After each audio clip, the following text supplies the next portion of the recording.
चलिए फिनिश्ड आपका कॉन्सेप्ट। ठीक है, मेरी वसीयत पे ऑटोग्राफ लेने आया?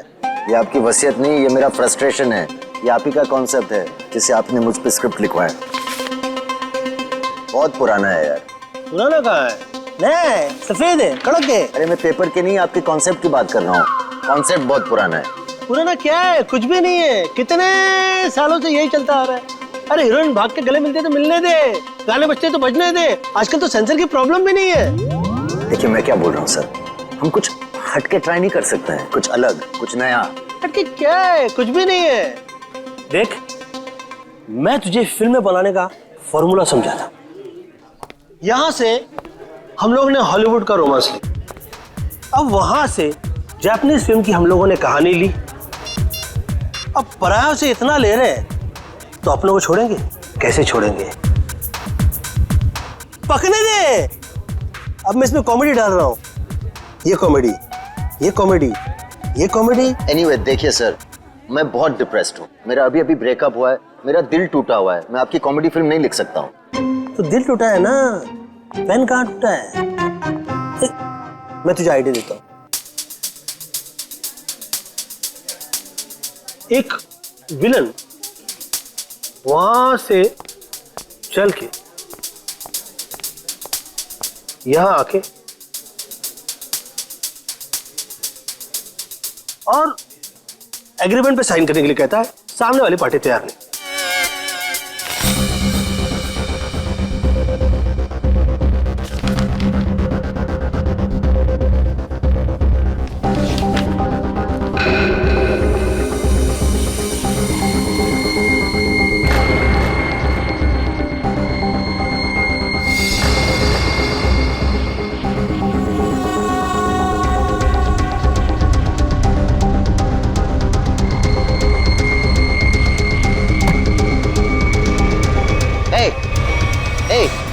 क्या डाला तुमने उसकी ग्लास में?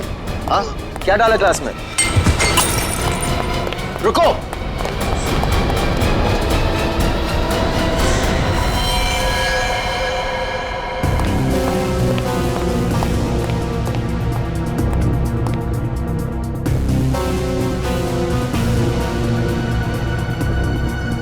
ये तो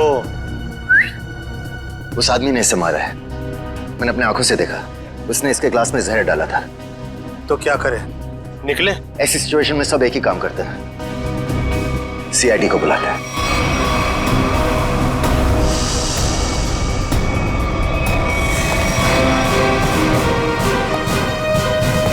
यस सर। सर मैंने ही फोन किया था।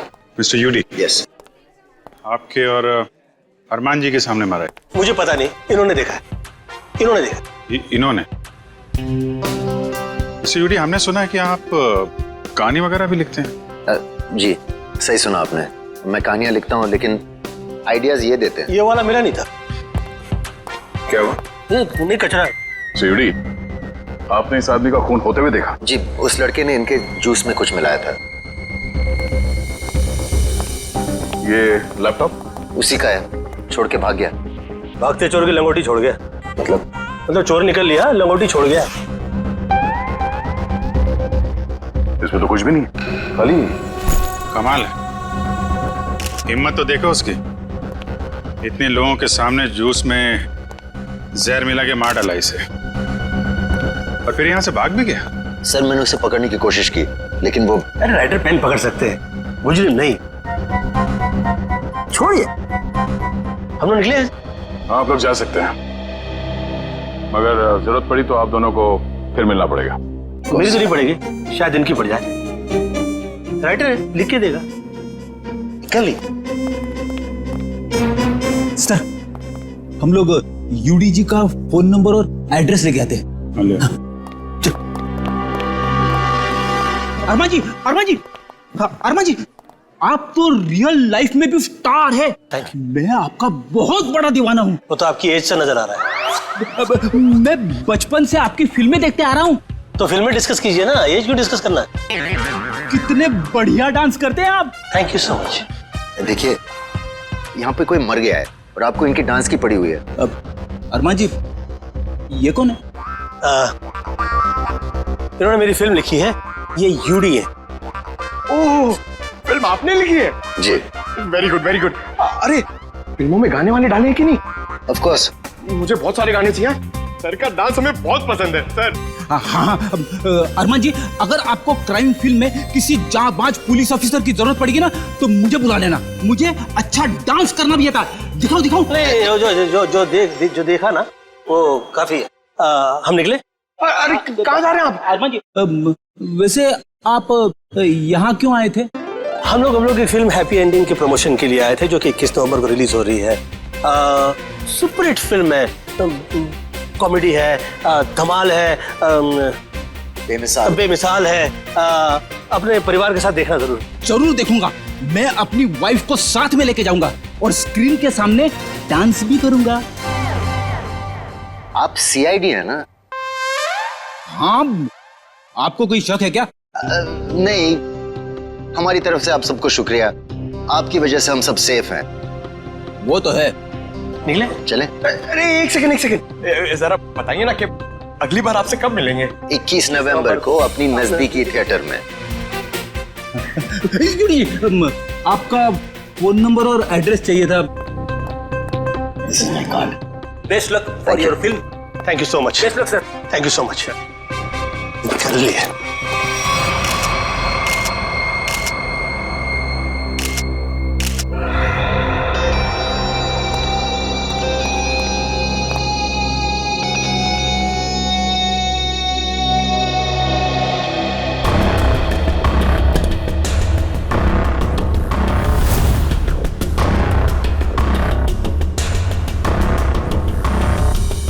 Parking ticket. प्रतीक, ये आदमी यहाँ होटल में ठहरा था या कहीं बाहर से आया?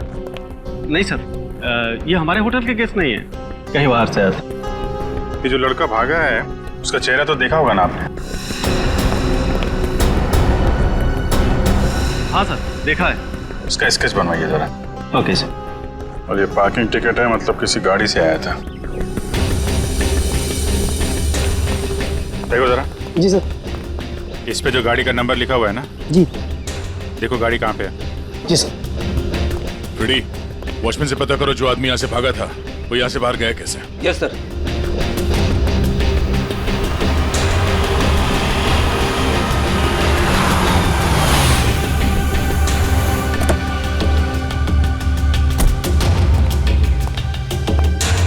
मिस्टर प्रतीक को तुम लाए थे? जी सर। कहाँ से आया था वो? होटल क्राउन रूट से। खार में है साहब। वो कहीं बाहर से आकर वहाँ रुके थे। सर, वॉचमैन ने बताया कि वो लड़का आया तो स्कूटर से था, मगर जाते समय बाउंड्री वॉल कूद के भाग गया। तब तो स्कूटर अभी भी यहीं पे होगा। देख, तुम सीसीटीवी फुटेज चेक कर लो, तब तक मैं होटल क्राउन रूट चेक कर लेता हूँ जहाँ पे प्रतीक ठहरा हुआ था। ठीक है। देखिए, हम लोग सीआईडी से आपके ये गेस्ट मिस्टर प्रतीक, इनका किसी ने जहर देके खून कर दिया है। हे भगवान। मैडम, हमें आपके इस गेस्ट के बारे में वो सारी जानकारी चाहिए जो आप लोगों के पास है। सर, मिस्टर प्रतीक दिल्ली के रहने वाले हैं और यहाँ बिजनेस के सिलसिले में वो हमेशा आते जाते रहते हैं और वो जब भी आते हैं हमारे होटल में रुकते हैं। हमें मिस्टर प्रतीक का कमरा दिखाइए।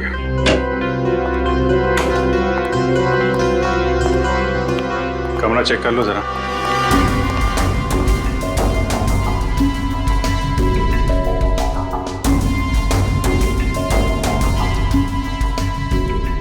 बीमारी है सर, ऐसा लग रहा है इससे प्रतीक जी पूरे 1 साल का कपड़ा पैक करके आते थे।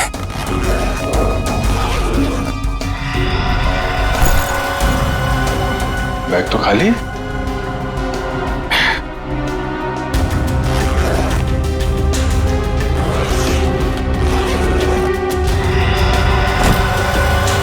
खाली बैग और बैग तो भारी है।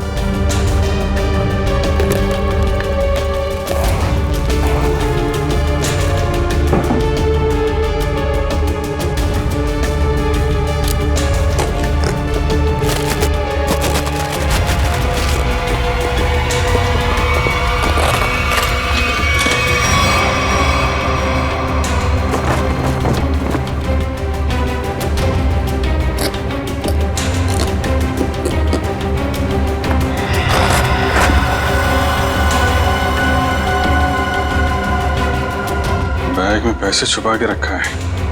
ये प्रतीक आदमी तो गड़बड़ है। कौन कौन आता था इससे मिलने के लिए? एक लड़की इनसे हमेशा मिलने के लिए आती थी और ये दोनों घंटों बैठकर बातें किया करते थे। प्रतीक जीतू से डांटा भी करते थे और वो लड़की कल भी इनसे मिलने के लिए आई थी। कौन है वो लड़की? सर, अवंतिका। अवंतिका?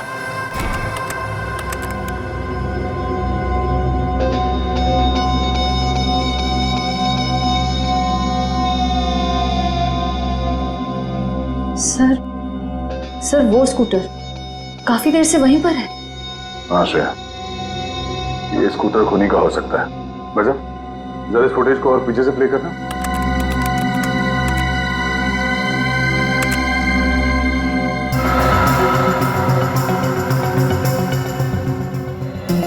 सर, यही है वो आदमी। जरा पॉज करो।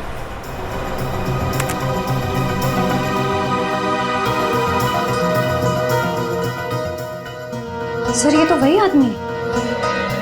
हाँ श्रेया, स्कूटर का नंबर लेकर आरटीओ से पता करो ये स्कूटर किसके नाम से रजिस्टर्ड है और उसका एड्रेस है क्या।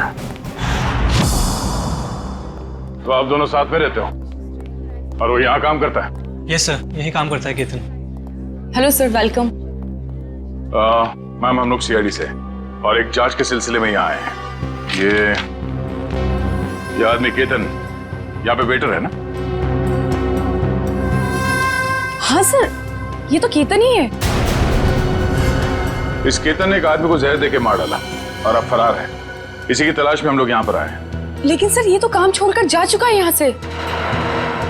पर केतन किसी का खून नहीं कर सकता। एक मिनट, वो कुछ दिन पहले काम छोड़ चुका है? हाँ मैम, ये एक दिन ड्यूटी के बीच में से ही चला गया था और फिर लौटकर आज तक नहीं आया। कहाँ चला गया वो? सर, एक लड़की थी, मतलब शायद है, उसके साथ गया था वो। कौन लड़की? सर, एक कस्टमर थी हमारी। करीब 1 महीने पहले से उसने हमारे कॉफी शॉप में आना शुरू किया था। वो रोज आती थी।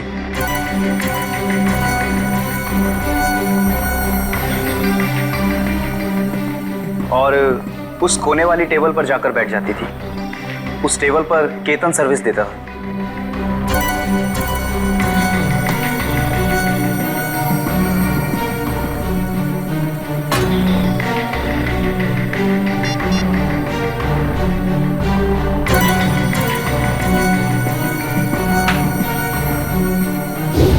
सर, केतन ने उसका नाम भी बताया था हमको। क्या नाम बताया था लड़की का? सर, अवंतिका। अवंतिका? श्रेया, यही नाम था ना उस लड़की का भी जो 1-2 दिन पहले प्रतीक से मिली थी? हाँ सर। फिर क्या हुआ? लेकिन अजीब बात यह थी कि वो लड़की एक दिन आदमी से मिलती थी और दूसरे दिन एक औरत से। दोनों से अलग अलग घंटों बातें करती थी, मगर कभी भी दोनों से एक साथ नहीं मिली वो। उन तीनों ने अचानक ही आना बंद कर दिया। अवंतिका की राह देखते देखते केतन निराश हो गया। किसी काम में उसका मन ही नहीं लगता। Ketan, what's wrong with you? तुम्हें हो क्या गया अचानक? तुम ना ही तो पहले की तरह सर्विस देते हो और ना ही ऑर्डर ठीक से लेते हो। और तो और तुम उस टेबल पर लोगों को बैठने से मना क्यों करते हो? Sorry ma'am. देखो, सॉरी वॉरी यहाँ नहीं चलेगा। तुम्हें काम करना है तो ठीक से करो, वरना छुट्टी लो।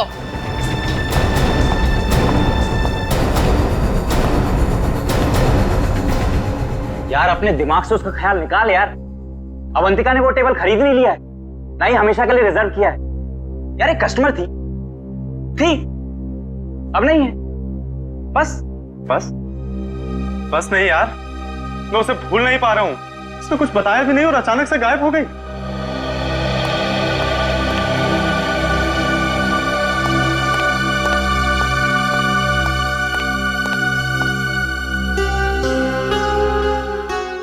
और सर, तभी कैफे के बाहर कोई आया और केतन उसे देख के तुरंत बाहर चला गया। क्या हालत क्या बना रखी है तुमने? शायद वो अवंतिका ही थी, शॉल से अपना चेहरा छुपाए हुए। और केतन सब कुछ छोड़कर उसके पीछे भाग गया। अच्छा, उस आदमी और औरत के बारे में आप लोग कुछ बता सकते हैं जो अवंतिका से मिलने आते थे? नहीं सर, उनके बारे में हम कुछ नहीं जानते। देखिए, हमें इस कॉफी शॉप के अंदर की बाहर की सारी सीसीटीवी फुटेज चाहिए जब से अवंतिका यहाँ आती थी। श्योर मैम, मैं अरेंज करवाती हूँ।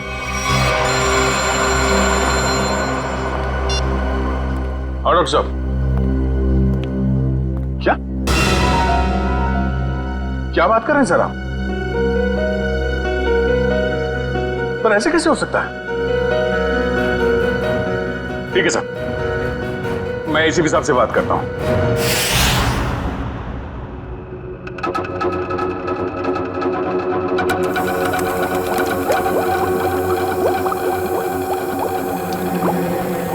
अरे आप ये क्या कह रहे हैं डॉक्टर साहब? हमारी जांच गलत दिशा में चल रही है। बिल्कुल गलत दिशा में चल रही है। आप लोगों का मानना है कि प्रतीक ने जूस पिया और मर गया। हाँ? वेल, जो देखा गया और जो सुना गया वो पूरा सच नहीं है। प्रतीक ने जो जूस पिया था उसका केमिकल टेस्ट करने के बाद हमें यह पता चला कि उसमें कोई जहर नहीं था बल्कि एक ड्रग था। ड्रग? हाँ, लेकिन प्रतीक ने जूस पिया और जूस पीते ही मर गया ना वो।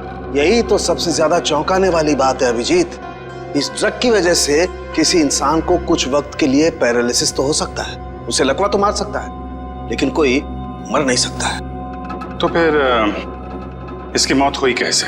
अभिजीत, प्रतीक का खून प्रतीक के खून नहीं किया। लो, फिर शुरू हो गए पहली पे पहली। अरे साफ साफ बताइए ना सर। साफ साफ बताता हूं, आओ मेरे साथ, आओ।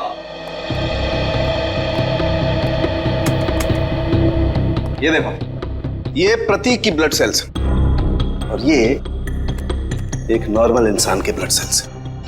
दोनों में फर्क है और फर्क ये है कि प्रतीक को थैलेसीमिया है। थैलेसीमिया जो हीमोग्लोबिन की गड़बड़ी से होता है? बिल्कुल अभिजीत। और ऐसे रोगियों को जिंदगी भर किसी स्वस्थ इंसान के खून की जरूरत पड़ती है और हाल ही में किए गए ऐसे ही किसी ब्लड ट्रांसफ्यूजन ने प्रतीक की जान दी। ओह, मतलब हाल ही में जो प्रतीक को खून दिया गया था उस खून में गड़बड़ी थी। बिल्कुल, और इस खून में टॉक्सिन्स मिलाए गए थे।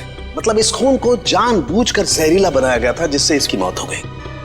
प्रतीक के मरने की शुरुआत तो कुछ दिन पहले ही हो चुकी थी। केतन उसके जूस में कुछ डालता या नहीं डालता, इसकी मौत तो पक्की थी। सर, इसका मतलब खूनी केतन नहीं, कोई और है। हाँ, लेकिन केतन ने भी तो इसे पैरालाइज करने की कोशिश की थी। अब ये कौन है जिसने इसकी बीमारी का फायदा उठाया और इसकी जान ले ली? एक आदमी और दो दुश्मन। हाँ जी, मुझे 1 महीने के सारे कॉल रिकॉर्ड डिटेल्स चाहिए और खास करके 24 घंटे के।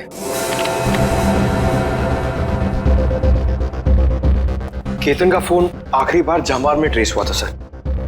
जामवार? तो ये केतन मुंबई से बाहर निकल चुका है? हाँ सर, और सर उसके कॉल रिकॉर्ड्स।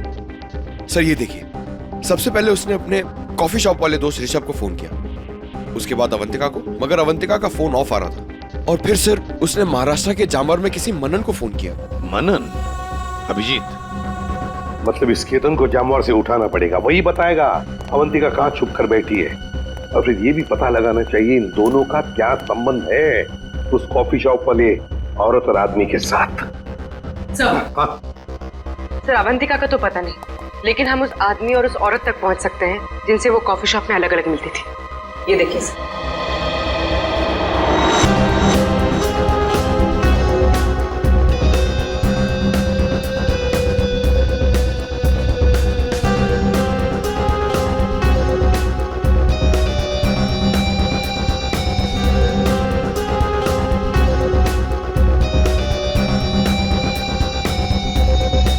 ये लोग तो काफी अमीर दिखते हैं सर, फिर भी यहाँ आने के लिए अपनी कार की बजाय टैक्सी का इस्तेमाल किया है। वही तो अभिजीत, ये टैक्सी के नंबर प्लेट से उनके ड्राइवर्स का पता चल जाएगा और ये ड्राइवर्स हमें बताएंगे इस अमीर आदमी और औरत के बारे में।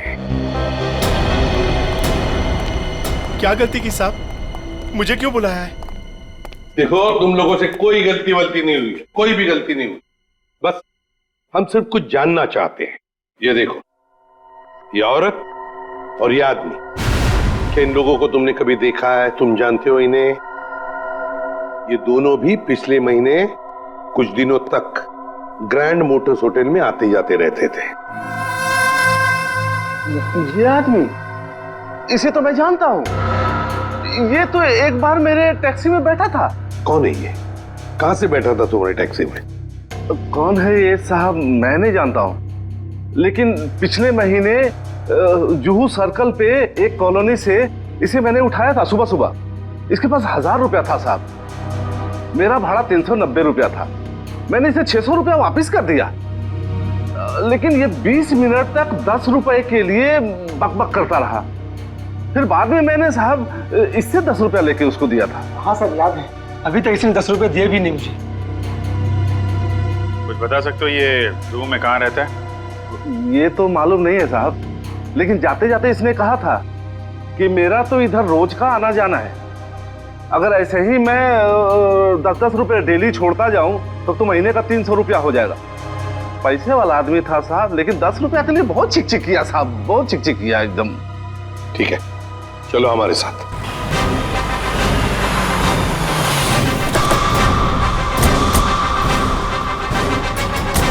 कहाँ पे? हाँ जी सर, यहीं से मैंने उठाया था उसको और होटल से लाने के बाद यहीं पर छोड़ा भी था मैंने उसे। यहाँ पे? जी। यहीं आसपास कहीं रहता होगा। आसपास चेक करो, पूछो लोगों से।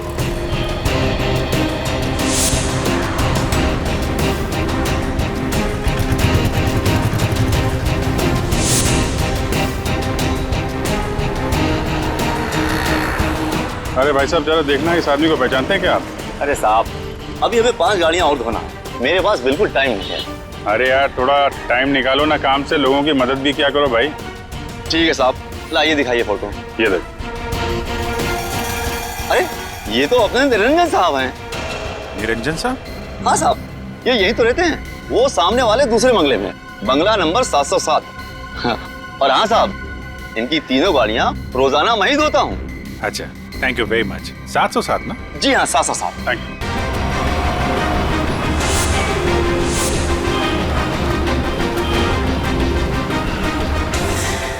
मेरे पतिदेव मुझे बीच मांझधार में छोड़ के चले गए।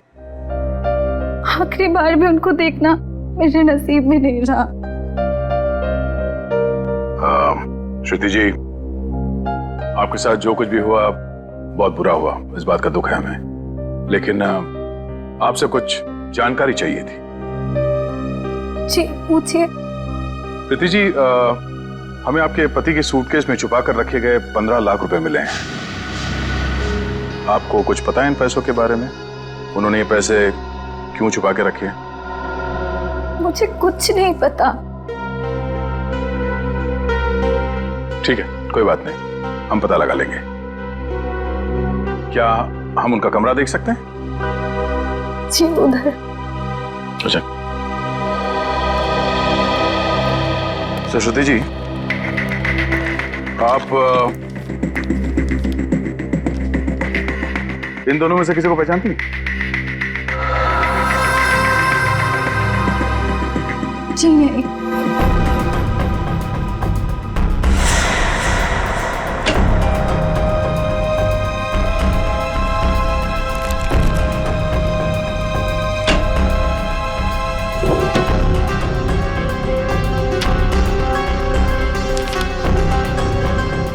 ये प्रतीक ऐसा क्या काम करता था कि अलग अलग अकाउंट से इतने सारे पैसे आए यहाँ पे?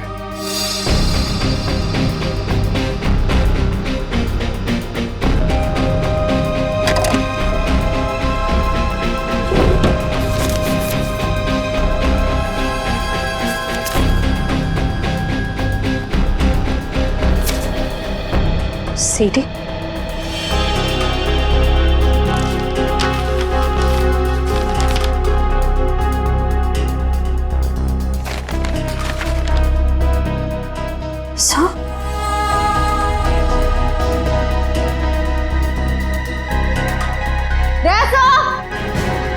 आशा,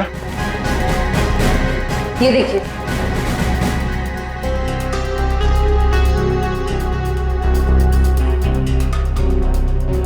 बच्चों की तस्वीरें, पैसों के आंकड़े। प्रतीक करता क्या था? सचिन एक काम करो, ये सब मुंबई भेज दो ब्यूरो में। श्रुति जी, आपसे एक और सवाल करनी थी। क्या आपको ये बात मालूम थी कि आपके पति को थैलेसीमिया नाम की बीमारी थी? जी हाँ। और इस बीमारी के पेशेंट को कुछ दिनों में अपना खून बदलना पड़ता है। तो आखिरी बार आपके पति ने कौन से हॉस्पिटल में अपना खून बदला था? यही दिल्ली में सिटी हॉस्पिटल। ओह, सिटी हॉस्पिटल। मिस्टर निरंजन, आप ये पूछें कि हम लोग कौन हैं और यहाँ किस लिए आए हैं, तो आपको बता दें कि हम लोग सीआईडी से हैं और आपसे कुछ पूछताछ करने आए हैं। सीआईडी? लेकिन मुझसे क्या जाना है आपको? कौन है निरंजन? विशाखा, ये लोग सीआईडी से हैं और लगता है हमारे बारे में काफी कुछ जानते हैं। जी हाँ, और अब ये जानना चाहते हैं कि ग्रैंड मोटर्स के कॉफी शॉप में आप दोनों अवंतिका से मिलने अलग अलग जाते थे और यहाँ एक साथ दिख रहे हैं, क्या मज रहा है? माफ कीजिएगा सर, लेकिन हम बाहर किसी से अलग अलग मिल लिए तो उसमें ऐसा कौन सा पहाड़ टूट गया कि सीआईडी हमारे घर तक पहुंच गई? किसी से नहीं, अवंतिका से। हमें शक है कि दिल्ली के एक बिजनेसमैन मिस्टर प्रतीक के खून में उसका हाथ है। नहीं नहीं, अवंतिका कभी ऐसा नहीं कर सकती। बहुत विश्वास है आपको अवंतिका पे? आखिर वो हमारी बेटी है। आप दोनों पति पत्नी हैं? जी, वो दरअसल मेरी और निरंजन की अनबन होने के बाद हम दोनों अलग रहने लगे थे, तो अवंतिका हमें साथ लाने के लिए ही कॉफी शॉप में लेके आती थी। अभी कहाँ है अवंतिका? जी, वो घर पर ही है, लेकिन आप लोगों की कुछ मदद नहीं कर सकती। हमें अवंतिका से मिलना है। आइए।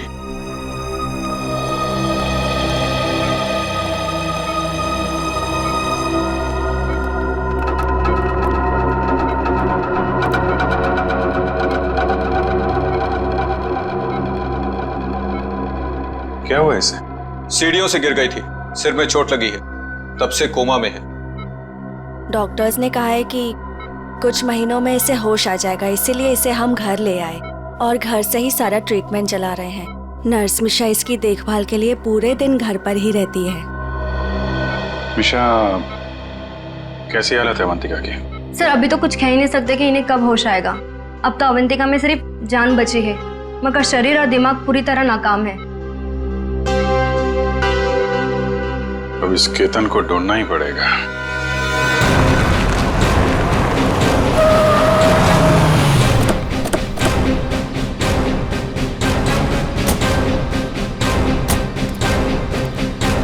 सुनिए जी, ये मनन कहाँ पे? वो वहां पे।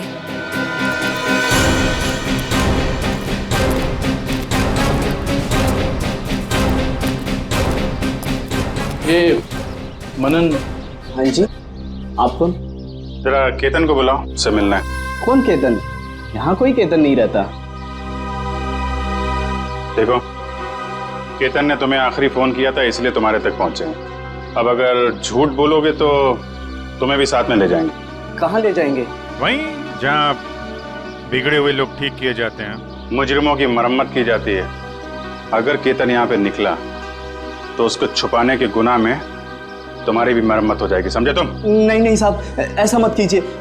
वो अंदर छुपा है, उसके चक्कर में मैं नहीं फंसना चाहता।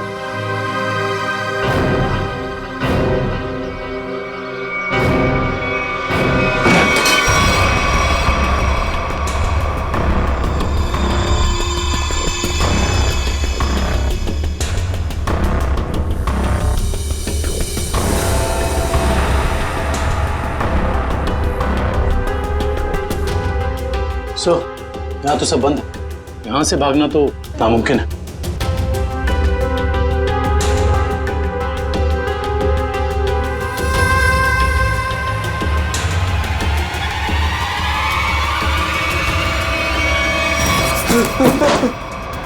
आगे बताना, आगे बताना साहब। मैंने सब बातें सुन ली आपकी। अगर आप आगे आए तो मैं खुद को मारूंगा साहब।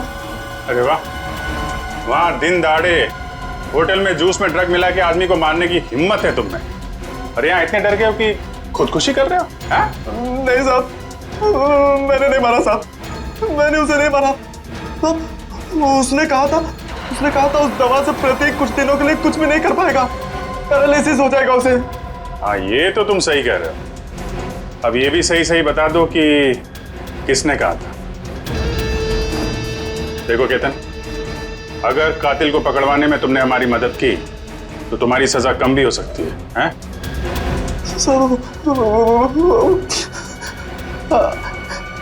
अवंतिका ने कहा था साहब। ठीक है, पहले अपना ये चाकू दो। लाओ चाकू दो। आजा। कुछ नहीं होगा तुम्हें, चाकू दो। आजा। लाओ लाओ। अब आजा। आजा।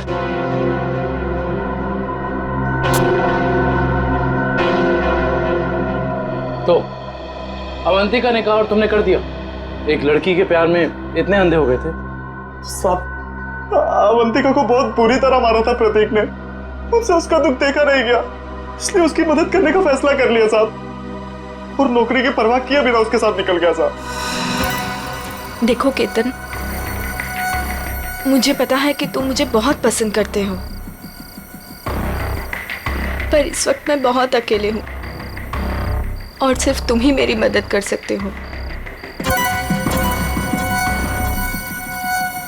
प्लीज मना मत करना। प्लीज आप रोइए मत, मुझे बताइए क्या कर सकता हूँ मैं आपके लिए। एक आदमी है प्रतीक, मुझे उसके चंगुल से बचा लो, वरना तुम इस अवंतिका को हमेशा के लिए खो दोगे। मैं आपको कुछ नहीं होने दूंगा।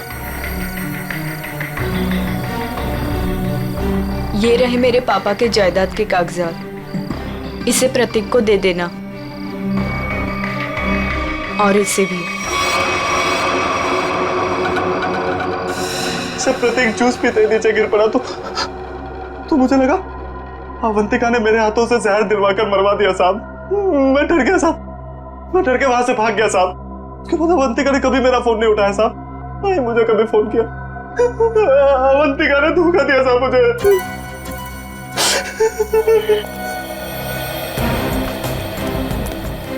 सर, ये प्रतीक आखिर अवंतिका से चाहता क्या था? ये तो तय है कि दोनों के संबंध ठीक नहीं थे, लेकिन असली कहानी क्या है ये तो अवंतिका के होश में आने के बाद ही पता चलेगा।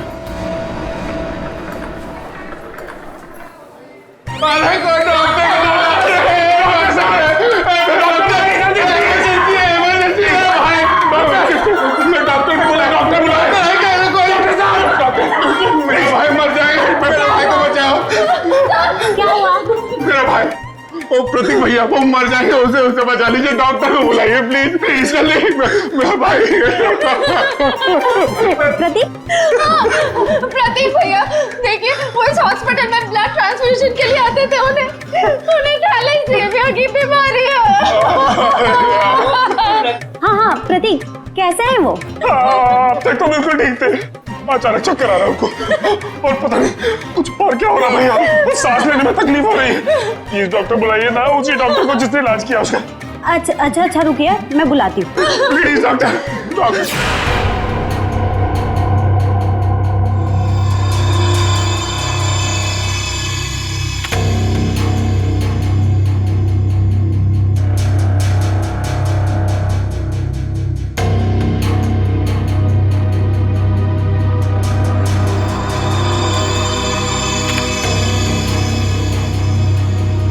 प्रतीक ने इन बच्चों की फोटो काफी संभाल के रखी थी। सर, प्रतीक ने ऐसा किया क्यों होगा? कुछ तो खास है इन बच्चों में, वरना इतने सारे बच्चों की फोटो हैं छुपा के नहीं रखता वो। सर वो पेशेंट प्रतीक, उसके रिश्तेदार आए हैं, उसकी तबीयत खराब है, वो आपसे फिर से इलाज कराना चाहते हैं। सर, इन सारे बच्चों के बारे में बहुत ही खास बात पता चली है। वो क्या? सर, ये सारे बच्चे 1997 और 2001 के बीच गायब हो गए थे।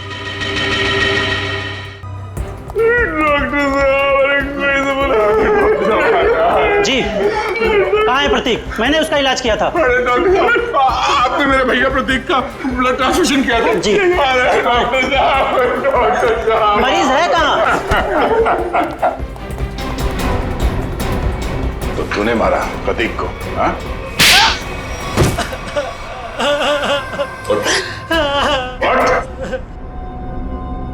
कौन है आप लोग? सीआईडी। अब फटाफट बकना शुरू कर, वरना बताता हूँ। मेरे पास एक आदमी का फोन आया था। उसने मुझसे कहा प्रतीक को जहर मिला हुआ खून देना है जिससे वो मर जाए। इसलिए मैं। शर्म नहीं आती तुम्हें? एक डॉक्टर होके तुमने मरीज का खून किया। सॉरी, वो गलती हो गई। उस आदमी ने कहा था कि मिशा नाम की औरत आएगी और इस काम के बदले अच्छा खासा रकम देगी, तो मैं लालच में आ गया। ओह, मिशा।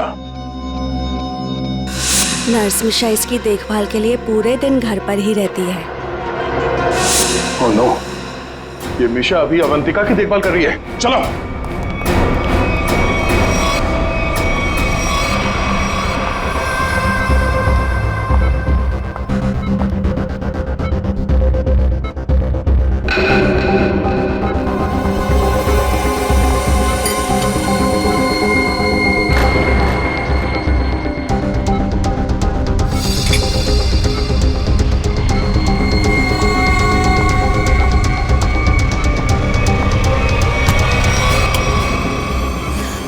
तो ये है तुम्हारा असली रूप। एक ऐसी लड़की को मारना चाहती हो जो बेचारी कोमा में है।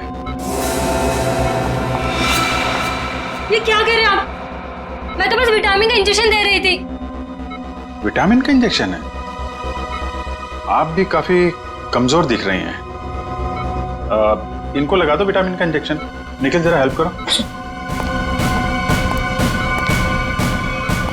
जरा चल और दे। नहीं नहीं, मुझे इंजेक्शन मत दो। नहीं, छोड़ो मुझे। विटामिन का एक छोड़ो मुझे। एक नहीं नहीं, इसमें जहर है। छोड़ो मुझे, जहर है इसमें। सीआईडी इतनी रात को मेरे घर में? अरे ये देखिए ना, ये मिशा आपकी बेटी अवंतिका को जहर का इंजेक्शन लगा के मारना चाहती है।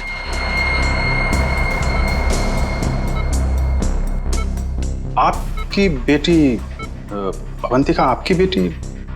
सही कह रहा हूं ना मैं?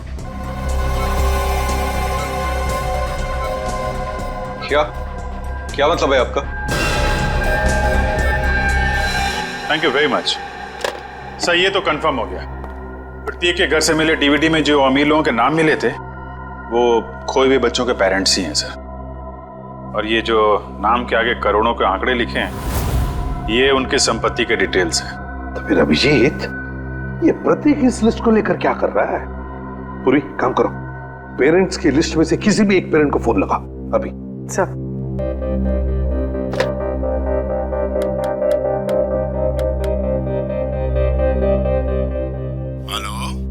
Hello mister Kumar. हाँ जी, मैं सीआईडी से बोल रही हूँ। हमें आपसे कुछ बात करनी है। सीआईडी से? कहिए, क्या बात करनी है आपको? मिस्टर कुमार, मैं इंस्पेक्टर अभिजीत सीआईडी से। हम आपके खोए हुए बेटे सोहम के बारे में कुछ पूछना चाहते हैं, जो दिसंबर 1998 में गायब हुआ था जब वो 7 साल का था। माफ कीजिएगा, हम आपके पुराने घाव को ताजा कर रहे हैं, पर क्या उसके बाद से सोहम के बारे में आपको कुछ पता चला? कोई चीज, कोई बातचीत? पता नहीं आप लोग ये क्यों पूछ रहे हैं, मगर 3 महीने पहले एक लड़का सोहम होने का दावा कर रहा था, पर वो जालसाज निकला। मेरे 6 करोड़ लेके भाग गया। My God. मिस्टर कुमार, आप परेशान मत होइए, हम इसकी जांच करेंगे और आपसे जल्दी कांटेक्ट करेंगे। ठीक है।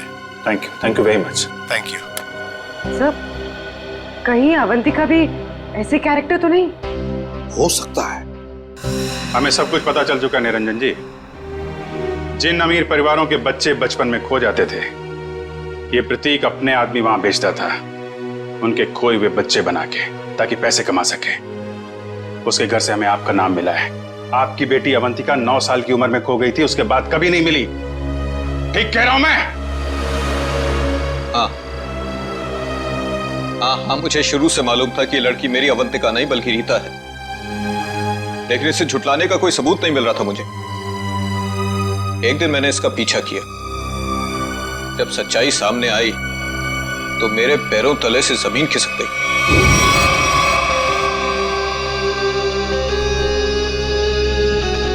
पागल हो गई हो तुम? अरे ये हमारा बिजनेस है रीता।